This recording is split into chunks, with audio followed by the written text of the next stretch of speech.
Segundo bloque de Desafío 2018, cuarta temporada consecutiva acá en la pantalla de C5N y nuestro columnista estrella, el señor José Nathanson. Habíamos prometido hablar de sindicalismo. Sí, si existe justicia o persecución. Efectivamente, vamos a tratar de entender qué es lo que está pasando con el sindicalismo ahora y con el enfrentamiento entre el gobierno nacional y un sector del sindicalismo, todo el sindicalismo. ¿Qué es lo que quiere el gobierno nacional respecto al sindicalismo? Vamos a ver si te parece un videíto que muestra una de las últimas noticias relacionadas con el sindicalismo, que es la detención de Marcelo Balcedo en Punta del Este. Lo que estamos viendo ahora son algunas fotos de los autos.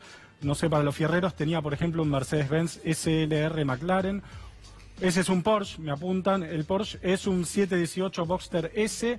Esta no sé cuál es, pero va a venir ahora la que más me gusta, que es la Ferrari California roja. Bueno, todas las Ferrari son rojas, pero es una Ferrari. No, hay Ferraris amarillas y negras. Ok, bueno, la Ferrari California roja. Bien. Bueno, estos son algunos de los autos que tenía el sindicalista detenido en Mar del Plata. Creo que el gobierno, vamos a empezar diciendo que utiliza un recurso retórico bastante común, que es la sinécdoque para esto, que es tomar la parte por el todo. La sinécdoque es un recurso retórico y una falacia muy común, que es confundir la parte por el todo. El gobierno toma o se hace cargo, digamos, de algunos casos de sindicalistas efectivamente muy emblemáticos y con fortunas casi pornográficas, y a partir de ahí construye una imagen general de un sindicalismo que es todo corrupto y todo mafioso. ¿Por qué lo construye? Bueno, porque el poder, lo dijimos alguna vez, lo podemos repetir, el poder no es un absoluto. Es siempre el resultado de una relación. Uno es poderoso o menos poderoso en relación a alguien. En un momento en el que el Congreso está fragmentado, los gobernadores están debilitados, el peronismo está desorientado y sin un liderazgo claro, el sindicalismo emerge como el gran foco de resistencia al gobierno macrista. Esto es, uno diría, casi objetivo. No hay un núcleo de poder en la Argentina que tenga la potencia en este momento que tiene el movimiento sindical.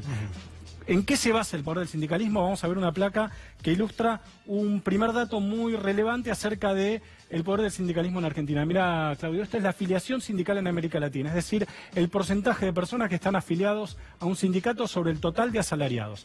Diferentes países de América Latina. Sacando Cuba, que tiene un modelo muy particular, Argentina es el país con más afiliados, con más porcentaje de afiliación sindical. El 32% de los trabajadores en relación de dependencia. Efectivamente.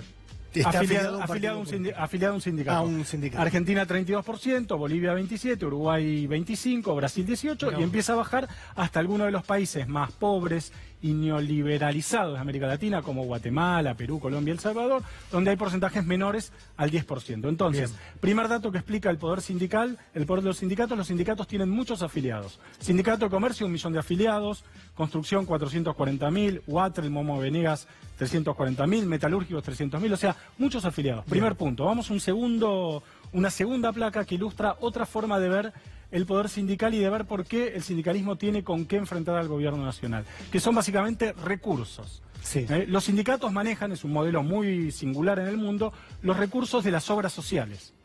Fíjate, del total de personas que viven en la Argentina, según cobertura de salud, el 46,4% se atiende a través de una obra social. Las obras sociales sindicales atienden, Claudio, a 18.400.000 personas. Es mucha gente. Esto es un flujo enorme de recursos que van todos los meses de los afiliados a los sindicatos que tienen obras sociales, y creo que hay que decirlo, que en muchos casos, o en la mayoría de los casos, funcionan muy bien. Además de recursos de poder, porque establecen un vínculo directo con los afiliados. Efectivamente, los afiliados sienten su obra social como propia, valoran cuando la obra social funciona, valoran la obra social y quieren estar dentro de la obra social. En muchos casos, no estoy diciendo que todas las obras sociales sean así, pero en muchos casos funcionan así. También hay 4 millones que desvían, digamos, sus aportes de la obra social a las prepagas, pero eso es otra historia. Y vamos a ver el tercer pilar de poder del sindicalismo en Argentina. Hablamos de afiliados, hablamos de obra social, vamos a ver un video que resume otro de los aspectos que permiten hablar de la fortaleza del sindicalismo, que es el poder de calle. Ningún actor social hoy en la Argentina tiene la capacidad de movilización que tiene el sindicalismo. Tal vez los movimientos sociales. Esta es la movilización del 7 de marzo. El paro, en la que le pedían a la CGT que convocara el paro, ¿te acordás? Ponerle fecha. Bueno, esta es son tomas de dron de la movilización del 7 de marzo. Quiero decir, salvo los movimientos sociales, y habría que discutirlo y pensarlo un poco, ningún actor social en la Argentina tiene la capacidad de movilización que tienen los sindicatos. Vos decís que, atomizado el poder de la oposición, el gobierno siente que el único sector social, político que le puede hacer sombra es el sindicalismo. Efectivamente, por estos 3 motivos. Muchos Bien. Afiliados, muchos recursos y mucha capacidad en la calle. Ahora el sindicalismo tiene un problema. Vamos a ver una placa que ilustra alguno de los, es bastante ilustrativa de los problemas que tiene el sindicalismo. Mira, esta es una encuesta de Giacobbe y Asociados en la cual le preguntaron a la gente espontáneamente, a la muestra, que definiera con una palabra a Roberto Baradel. Mirá, dio muy polarizado, es muy impresionante esto, dio por un lado luchador y por otro lado impresentable. Claro, las dos más grandes y bien polares. Bien polares. En el caso de Baradel, que es un sindicalista que tiene relativamente buena imagen. Mirá cuando le preguntaron a la gente que asocia alguna palabra con sindicalismo, lo que respondió según también esta encuesta de Giacobbe y Asociados. Primero corrupción, oportunistas, mafias, ladrones, traidores, etcétera. Vamos a hacer una nota al pie muy breve. En todos los países el sindicalismo tiene mala imagen. Sí. En general tiene mala imagen, está asociado a conflicto. No hay manera de que el sindicalismo trabaja con el conflicto. Sí. Ahora, esto me parece que también explica otro de los problemas del sindicalismo argentino, que es que tiene mucha legitimidad hacia adentro de su sector, pero muchas veces mucha dificultad para salir a dar una pelea de sentido más amplio. Bueno, vamos a hablar ahora con algunos especialistas en el tema, pero antes vamos al hit de la semana. El hit de la semana fueron las palabras de Luis Barrio Nuevo, una entrevista que dio el miércoles de la semana pasada y en la que de algún modo hizo una velada amenaza al gobierno de Mauricio Macri. Veámosla. Ojo, también cuando se quiere atacar al sindicalismo. Al sindicalismo lo han atacado los militares, no han intervenido los sindicatos. Han muerto muchísimos trabajadores asesinados por los militares. Ha venido Alfonsín, atacó al sindicalismo con la ley Mucci, no terminó su mandato por la incapacidad, por lo que erró la economía. Vino de la Rúa, lo mismo, atacó al sindicalismo. Por eso digo, cuidado, no sigan pisando la cola al león. Ahora, porque sí, no somos todos iguales, ¿eh? Así que no vengan con esto que estoy viendo ahora diario para que ustedes no cuenten, los periodistas, los tarifazos, el robo que le hicieron al ANSES, a la caja de los jubilados, todos los aumentos que hay todos los días de los precios. O sea, no vengan con este tachín de porque los mandan a castigar al sindicalismo en general. Hay sindicalistas sin ninguna duda corruptos que tienen que pagar lo que han hecho, lo que han estado afuera del margen de la ley. Pero también hay empresarios, hay multimedios también. Bueno, decía que íbamos a tratar el tema sindicalismo, justicia o persecución con tres especialistas. Le damos la bienvenida a Cecilia Anigstein, que es doctora en Ciencias Sociales de la Universidad Nacional de General Sarmiento, experta en relaciones laborales. Sebastián Echemendi, doctor en Ciencias Políticas, también experto en temas sindicales. Y a nuestro colega Mariano Martín, periodista de larga trayectoria, como su barba cana lo indica, y que actualmente está en la redacción de Ámbito Financiero. Gracias a los tres. A ver, Cecilia, ¿cómo ves este fenómeno? Voy a empezar por vos. ¿Qué fenómeno? El fenómeno de la utilización o supuesta utilización de la justicia o de las causas judiciales por parte del gobierno para, de algún modo, arrinconar al sindicalismo en un momento muy difícil, porque se está discutiendo una reforma laboral, estamos frente a un año con paritarias complejas. ¿Cómo lo ves? Bien, yo leía un poco el cartel que tiene ahí, que dice justicia o persecución, y realmente si uno tiene que quedarse entre la idea de justicia o persecución, mi opinión es que se trata de persecución, ¿sí? Como bien señalaron al inicio de este bloque, estamos en un contexto donde están por discutirse las paritarias, con una fuerte incertidumbre económica, ¿no? Respecto de lo que va a suceder, por ejemplo, con la inflación, y al mismo tiempo estamos frente a un intento de reforma laboral regresiva por parte del gobierno que está claramente generando fuertes resistencias en todo el arco político opositor y en el movimiento de trabajadores y trabajadoras, ¿sí? Yo veo este fenómeno y pienso en tres elementos, ¿sí? Que tal vez por ahí es largo desarrollar cada uno, pero mencionarlos. En primer lugar, hay algunos rasgos históricos del sindicalismo argentino que lo convierten en un movimiento sindical muy singular en el continente, muy fuerte en el continente y realmente con pocos con pocos casos con los que pueda compararse y generar similitudes en otras partes del mundo, ¿sí? En segundo lugar, el contexto que estamos viviendo de la irrupción y una fuerte intensificación de la movilización social, un gran movimiento de oposición a las políticas y a la orientación que están tomando las políticas del actual gobierno, no solo en materia laboral, sino en materia de derechos humanos, en materia económica, incluso en materia de relaciones internacionales. Lo vimos en este diciembre caliente que tuvimos pasado.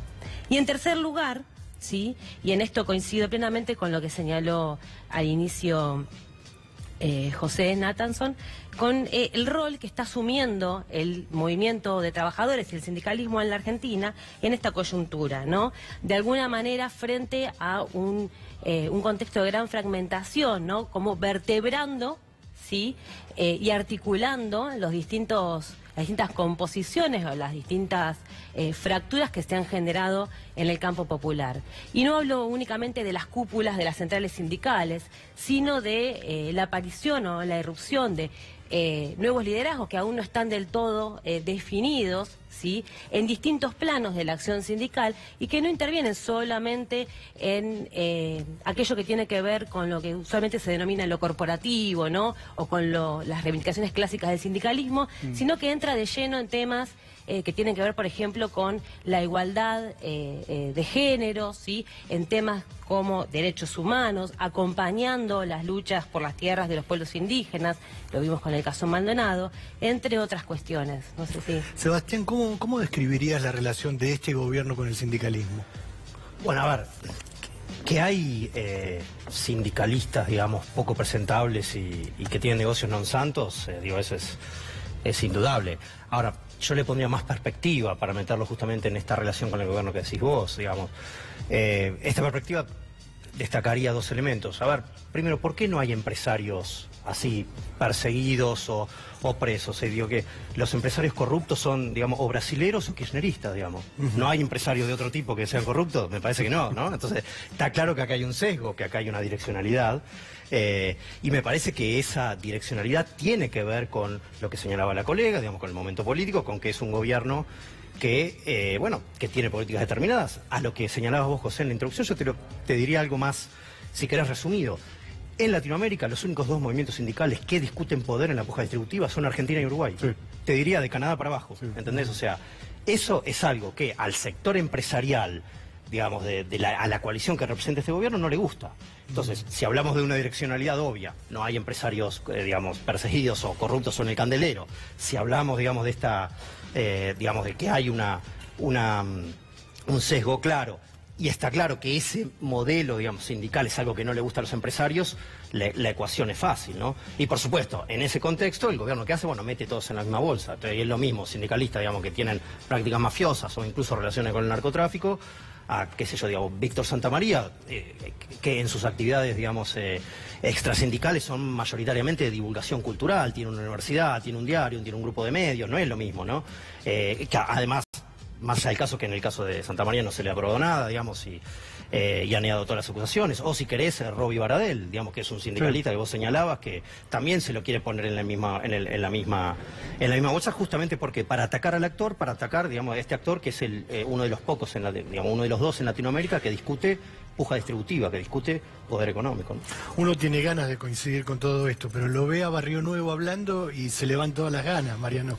A mí me maravilla que Barrio Nuevo sea la efigie del sindicalista combativo, casi en un remedo de lo que intentó ser el propio Barrio Nuevo al principio del kirchnerismo, que recibió a los Kirchner a huevazos y a partir de ese momento quedó absolutamente bloqueado en el universo kirchnerista como dirigente de peso, y es un dirigente además que más allá de ser entretenido escucharlo, es un gran declarante, fantástico. Es un dirigente que objetivamente mueve muy poco en términos de volumen sindical. Es un tipo que tiene mucho más peso político, mucho más inserción en lo político partidario, e incluso con una esposa que es, a mi juicio, brillante como política, que es Graciela Camaño, muy superior a él en muchos aspectos, pero que se vende como un dirigente que pareciera ser mucho más de lo que realmente es. Me quedaba con un dato, si sirve para las dimensiones de análisis del informe que ustedes presentaban al inicio, que más allá de la representatividad directa que tienen los dirigentes sindicales como en volumen de afiliados directos a los sindicatos o como gestores de las obras sociales, los dirigentes sindicales son también cabezas de negociaciones salariales que van mucho más allá de ese universo acotado, si se quiere, aunque sea amplio en la región, del 32% de representatividad. Son los tipos, Sebastián seguramente tiene los números mucho más finos, son los tipos que negocian por, ¿cuánto? 10 millones de trabajadores aproximadamente que están en el sector formal de la economía e indirectamente fijan pauta también para el universo de los trabajadores no registrados. Es decir, ahí me parece que hoy está la clave de una situación ambivalente entre el gobierno y los sindicatos. Por un lado, se complace el gobierno en ver a estos dirigentes acorralados por la justicia o por las investigaciones de los organismos estatales, pero al mismo tiempo los necesita para sentarlos en esta mesa de negociación y encarrilar una paritaria con un tope ya declarado, como nunca había pasado antes. La gestión anterior era claro el direccionamiento que querían hacer en las negociaciones salariales, pero nunca era declarado. Acá el propio ministro de Trabajo dice que las negociaciones salariales tienen que estar en torno del 15% que está fijado como pauta inflacionaria. Y sin gatillo. Y sin cláusula gatillo, sin sumas no remunerativas, sin sumas puente. Es decir, es un corset literalmente de 15% y que no se dispare por arriba. Yo tengo una pregunta para Sebastián. Él escribió en su momento un paper que circuló mucho acerca de cómo en cada momento histórico había un gremio que lideraba políticamente a los demás, ferroviarios en algún momento, la UOM en otro, camioneros a partir de la desindustrialización de los 90. ¿Asoma un nuevo gremio en este momento? O sea, o está tan heterogeneizado y fragmentado el universo sindical que no hay un líder, porque tampoco se ven figuras, digamos. No hubo un Ubaldini, hubo un Lorenzo Miguel, hubo un Moyano, no hay un Moyano hoy. No, está claro que esos liderazgos respondían también a una etapa particular del, si querés, del desarrollo argentino. O de la economía argentina, ¿no? Digamos, el modelo metalúrgico en la economía cerrada, digamos, una economía que se abre, es importante el transporte, y ahí tenés el Mercosur, claro. El Mercosur, ahí tenés a Moyano. En este momento yo creo que eso está por verse. Lo que sí me parece es que hay algunos sindicatos nuevos, ¿no? Digo, y que no estaban tan bajo la lupa, eso hoy son actores fundamentales. El actor ya no es el SUPE, sino el Sindicato de Petróleos Privados, digamos, claro. ¿no? El actor, eso es, hay un actor clave que es aceitero, y Mariano esto lo sabe, digamos, te pueden parar toda la cuenca y que negocie una paritaria extraordinaria. Y que y te pueden parar la cuenca del Paraná, más allá de la cantidad de afiliados que tengan, ¿no? Los bancarios, ¿no? Y después los tradicionales de servicio. Me parece que en eso, lo que sí me parece que hay también es que a veces tenemos una visión muy porteñocéntrica y que le damos poca importancia, por ejemplo, a lo que es el sindicalismo del interior.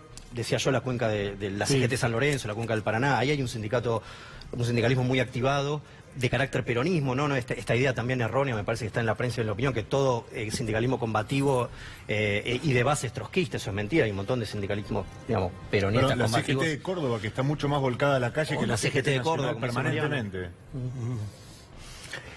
Cecilia, ¿cómo, digamos, tiene salida esta historia de que los sindicalistas permanecen 30, 40 años en sus sindicatos? ¿Es un dato relevante desde tu punto de vista? Qué complicada la pregunta.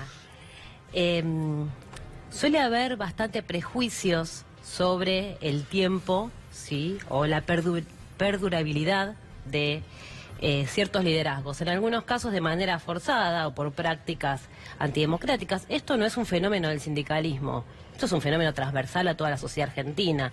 Uno lo ve en el sector empresario, uno lo ve en el sector, uno lo ve en los elencos políticos, ¿sí? En todos los planos o en todas las instituciones de la sociedad actual existen, digamos, estos fenómenos de ciertas conducciones o ciertos liderazgos que van perdurando a lo largo de décadas. ¿Sí? Se ha cuestionado a muchos líderes políticos por eso, ¿no? Por la cantidad de tiempo que llevan en el poder. Lo cierto que en el caso del sindicalismo, la construcción de un líder sindical, la construcción de un dirigente, no es algo que se haga de la noche a la mañana. De hecho, que un delegado sindical, un delegado de base, ¿sí? Que es una de las características, si querés, hace muchos años alguien lo había llamado la anomalía argentina, ¿no? Esta fuerte presencia de representantes directos en los establecimientos. la formación de un delegado como delegado, aprender a sentarse frente al empleador, aprender a generar consensos, a convocar una asamblea, a moderar una asamblea, a tratar de construir una posición común con sus compañeros, a dirimir conflictos internos. Eso lleva muchísimo tiempo. Sí, imagínate si cada 2 años, que son las elecciones de delegados, hay que rotar los delegados. O sea, nadie llega a aprender de todo, a cumplir ese rol, y lo cierto que, así como sucede en el plano de la representación directa, lo vamos subiendo, digamos, a las distintas instancias orgánicas de las organizaciones sindicales, que están estructuradas internamente por estatutos que gozan de cierta autonomía, están regulados por el Estado a través de la ley de asociaciones sindicales, pero los sindicatos son entidades autónomas, se dan sus propias formas de gobierno, tienen, en general, la gran mayoría de los sindicatos, el órgano supremo es la Asamblea, ¿no? Para ver qué característica democrática que tienen los sindicatos en relación, por ejemplo, con las empresas privadas. Son organizaciones por naturaleza democráticas. Entonces ahí puede ser que ciertos liderazgos perduren a lo largo de 10, 20, 30 años por defecto, digamos, por ciertos abusos o cierta incapacidad de generarse una alternativa opositora, y en otros casos de manera genuina, ¿sí? Aún llegando a la vejez, digamos, con un amplio reconocimiento y consenso por parte de gran parte de la base trabajadora. Y me parece que esto hay que decirlo independientemente de que existen casos sumamente polémicos y controversiales en el sindicalismo argentino. ¿Sí? Cecilia, tengo que cerrar, pero antes de irme, Mariano, una pregunta, una respuesta breve. Sí. ¿La reforma laboral, al menos en su vertiente parlamentaria, está muerta?